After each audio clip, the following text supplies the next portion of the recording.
젊은 시절의 나는 늘 급했습니다. 마치 누군가 나를 밀어붙이는 것처럼 멈추면 안 될 것 같았습니다. 성공해야 한다는 압박감, 뒤처지면 끝이라는 불안함, 그게 내 하루의 전부였습니다. 사람들은 말했습니다. 넌 참 열심히 산다. 그 말을 들을 때마다 조금은 뿌듯했습니다. 하지만 이상했습니다.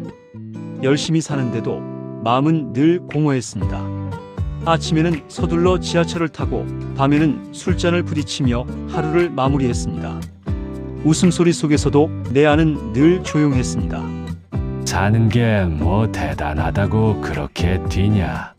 천천히 걸어도 인생은 기다려준다. 아버지는 늘 그렇게 말씀하셨습니다. 나는 그 말이 답답했습니다. 아버지, 요즘 세상은 빠른 사람이 이기는 세상이에요.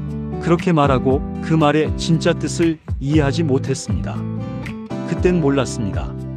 빨리 달리면 행복도 따라올 줄 알았죠. 하지만 속도가 빠를수록 내 곁에 있던 사람들은 하나씩 떨어져 나갔습니다. 어느 날 회사에서 야근을 마치고 돌아오는 길이었습니다. 버스 창밖으로 불빛이 지나갔습니다. 불빛은 아름다웠지만 묘하게 쓸쓸했습니다. 버스 안 사람들은 모두 피곤한 얼굴이었고 나 역시 그 무리 속 한 사람이었습니다. 그때 문득 창문에 비친 내 얼굴이 낯설었습니다. 피곤에 찌든 눈빛, 굳은 어깨, 무표정한 얼굴. 언제부터 이렇게 됐을까? 그 질문이 마음속에서 떠나지 않았습니다. 처음 회사를 들어갔을 땐 세상이 다 내 것 같았습니다. 누구보다 열심히 일했고 상사의 인정을 받으려고 애썼습니다. 하루 종일 보고서를 쓰고 퇴근 후엔 다시 회사 일을 떠올렸습니다. 이 정도면 잘 살고 있는 거겠지. 그렇게 스스로를 다독였습니다. 하지만 어느 순간 내 삶에는 일 말고 아무것도 남지 않았습니다.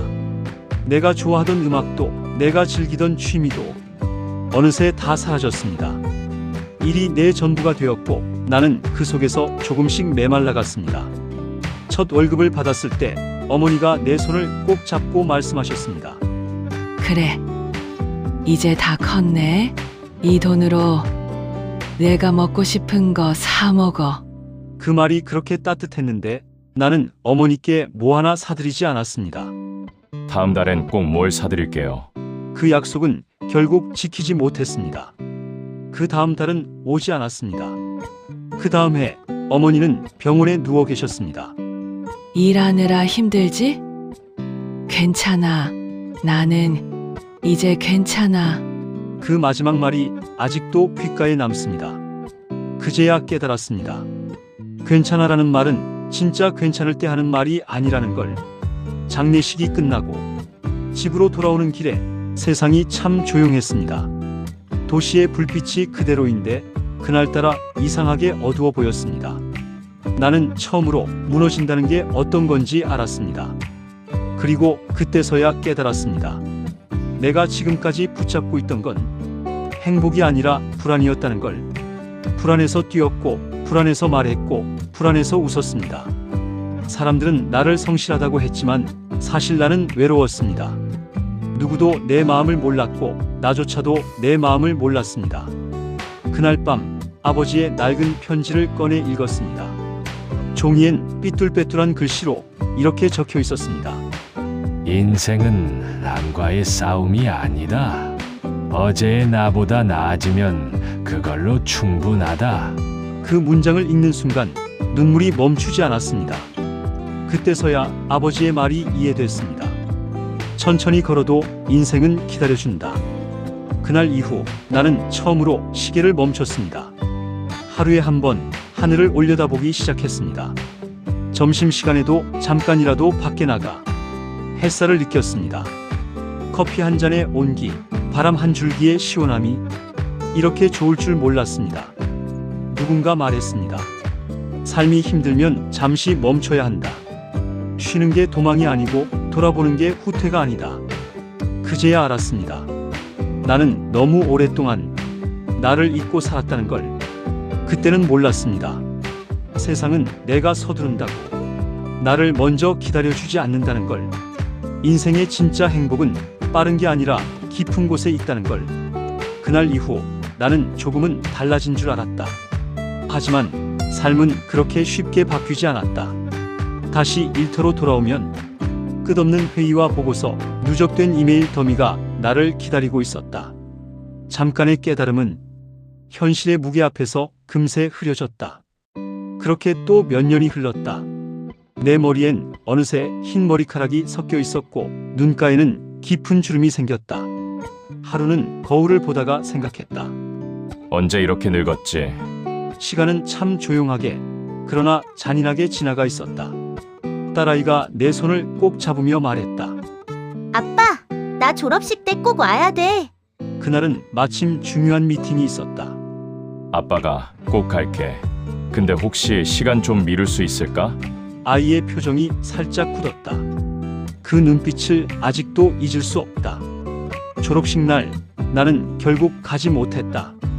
아이의 사진 속에는 나 대신 엄마만 있었다. 그날 밤 집으로 돌아오니 식탁 위엔 식지 않은 미역국이 놓여 있었다. 아빠 수고했어요. 짧은 메모 한 장이 붙어 있었다. 그 글자를 보는 순간 가슴이 저릿했다. 그제야 알았다. 나는 일하느라 가족의 순간을 놓치고 있었다는 걸. 어느 날 회사 후배가 물었다. 팀장님, 일 말고 요즘 즐거운 거 있으세요? 그 질문에 잠시 말이 막혔다. 즐거운 거라? 한참을 생각해봤지만 딱히 떠오르는 게 없었다. 집에도 회사에도 내가 웃을 자리는 없었다. 그제야 깨달았다. 나는 매일 살아가고 있었지만 진짜 살아있는 적은 없었다는 걸. 주말이면 아내는 혼자 마트를 다녔다. 피곤하지? 좀 쉬어. 그녀는 늘 그렇게 말하며 문을 닫고 나갔다. 결혼 초에는 함께 장을 보고 손잡고 걸으며 웃던 시간이 있었다. 그 시절의 우리에게는 사소한 것도 행복이었다. 하지만 지금은 대화 대신 한숨이, 웃음 대신 침묵이 자리를 잡았다. 나는 물었다. 요즘 왜 이렇게 말이 없어? 아내는 조용히 웃으며 대답했다. 이제는 말해도 당신이 듣지 않잖아요. 그 한마디에 아무 말도 할 수 없었다. 그녀의 말이 맞았다. 나는 늘 바빴고 그녀의 마음이 내 곁에서 멀어지는 걸 눈치채지 못했다. 퇴근 후 집에 돌아와 불을 켜면 늘 비어있는 거실이 나를 반겼다. 소파 위엔 접히지 않은 신문이 있고 테이블 위엔 미지근한 커피잔이 있었다. 그 풍경이 어느새 익숙해졌다. 혼자 밥을 먹고 혼자 TV를 보며 혼자 잠이 들었다. 가끔 창밖을 보며 생각했다. 내가 원했던 건 이런 삶이었나? 성공을 위해 달려왔지만 결국 내가 잃은 건 사람들이었다. 어느 날 딸아이가 내게 전화를 걸었다. 아빠, 나 대학 붙었어. 그 소식이 반가웠지만 이상하게 목이 메었다. 그래, 잘했네. 아빠가 축하해. 그렇게 말했지만 전화가 끊기고 나서 한참을 멍하니 앉아 있었다. 축하의 말보다 미안하다는 말이 먼저 떠올랐다. 그날 밤 아내가 오랜만에 내 옆에 앉았다. 요즘은 어때요? 회사는 좀 괜찮아요? 그녀의 말투엔 낯선 온기가 묻어 있었다. 나는 그 온기를 붙잡고 싶었다. 응, 조금은 나아졌어. 그녀는 고개를 끄덕이며 말했다. 그거면 됐어요. 짧은 대화였지만 그날따라 그 말이 이상하게 따뜻했다. 잠들기 전 불 꺼진 방 안에서 조용히 눈을 감았다. 그동안 잊고 살았던 얼굴들이 떠올랐다. 아버지, 어머니, 그리고 딸아이의 웃음. 그때야 깨달았다. 내가 진짜 그리워했던 건 성공도 인정도 아닌 누군가와 함께 웃던 시간이었다는 걸. 그날 이후 나는 조금씩 달라지기 시작했다. 퇴근 후에는 집으로 바로 돌아갔고 가끔은 아내에게 먼저 말을 걸었다. 오늘은 저녁 같이 먹을까? 그녀는 잠시 놀란 듯 하다가 미소 지었다. 그 미소 하나가 그 어떤 상여금보다 소중하게 느껴졌다. 그때는 몰랐습니다. 사랑은 말이 아니라 함께하는 시간 속에 있다는 걸. 행복은 화려한 곳이 아니라 집안의 웃음 속에 있다는 걸. 그날 이후 나는 조금씩 달라지기 시작했다. 큰일을 한 건 아니었다. 단지 너무 오래 잊고 살았던 것들을 하나씩 다시 꺼내보기 시작했다. 아침이면 커튼을 열고 햇살을 맞았다. 전엔 그저 지나치던 창밖의 나무가 그날따라 참 예뻐 보였다. 아내가 차려준 밥상 앞에서도 나는 늘 핸드폰을 보곤 했다. 이젠 그 버릇을 고쳤다. 잘 먹었습니다. 그 한마디가 이렇게 따뜻할 줄 몰랐다. 주말이면 아내와 함께 시장을 갔다. 손에 들린 장바구니가 무겁게 느껴졌지만 그 속에는 오랜만에 대화가 들어있었다. 당신은 아직도 고등학교 때 먹던 그 김치전 좋아하지? 그녀가 웃으며 물었다. 나는 고개를 끄덕였다. 그래, 그 맛은 평생 못 잊지? 그녀는 아무 말 없이 웃었다. 그 웃음 속엔 오래도록 쌓인 세월의 온기가 있었다. 이따금씩 딸아이가 집에 놀러 왔다. 아빠, 요즘 왜 이렇게 여유로워 보여? 나는 웃었다. 이제야 좀 쉬는 법을 배우는 중이야. 딸아이는 커피를 내리며 말했다. 아빠, 예전보다 훨씬 좋아 보여. 이젠 진짜 아빠 같다. 그 말을 듣는 순간 가슴 어딘가가 따뜻해졌다. 그동안 나는 가족들에게 늘 부족한 아버지였다. 함께 있었지만 마음은 멀리 있었던 사람이었다. 이제는 조금씩 그 공백을 메워가고 있었다. 밤이면 거실 불을 끄고 조용히 옛날 앨범을 꺼내본다. 사진 속에 나는 웃고 있었다. 어머니의 손을 꼭 잡은 채 그 어떤 근심도 없어 보였다. 그때는 몰랐지. 그 시간이 얼마나 소중했는지. 사진 한 장을 바라보며 나는 조용히 속삭였다. 엄마, 잘 지내죠? 이제는 나도 조금 알 것 같아요. 눈물이 흐를 때도 있었지만 이젠 그 눈물이 슬픔이 아니었다. 그건 그리움이었다. 그리고 감사였다. 어느 날 오랜 친구에게 전화가 왔다. 야, 잘 지내냐? 이번 주말에 우리 동창들 모인다. 예전 같으면 바빠서 못 가. 라며 거절했을 것이다. 하지만 이번엔 웃으며 대답했다. 그래, 갈게. 오랜만에 만난 친구들은 다들 조금씩 변해 있었다. 머리가 희끗희끗하고 허리도 굽었지만 그 눈빛만은 그대로였다. 야, 네가 그때 나한테 빌려준 돈 아직도 기억나냐? 야, 그건 벌써 20년도 넘었어. 웃음소리가 식당을 가득 채웠다. 그날은 오랜만에 정말 사람답게 웃었다. 그렇게 웃다 보니 젊은 날의 무게들이 조금은 녹아내렸다. 집으로 돌아오는 길 하늘을 올려다봤다. 별이 참 많았다. 그 중에 하나가 유난히 밝게 빛났다. 나는 그 별을 바라보며 속으로 말했다. 이제야 조금 알겠어요. 살아온 길이 틀리지 않았다는 걸. 요즘은 하루하루가 참 고맙다. 아침에 눈을 뜨는 것, 따뜻한 밥을 먹는 것, 누군가와 인사를 나누는 것.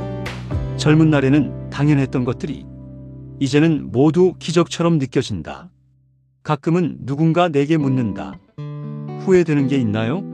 나는 잠시 웃는다. 글쎄요, 그때는 몰랐던 걸 이제라도 알게 됐으니 그걸로 충분하죠. 나이가 들수록 사람은 과거를 용서하게 된다. 그때의 나를, 그때의 사람들을, 그때의 어리석음을. 삶은 결국 용서와 이해로 완성되는 것 같다. 아버지가 남긴 말이 이제야 마음 깊이 와닿는다.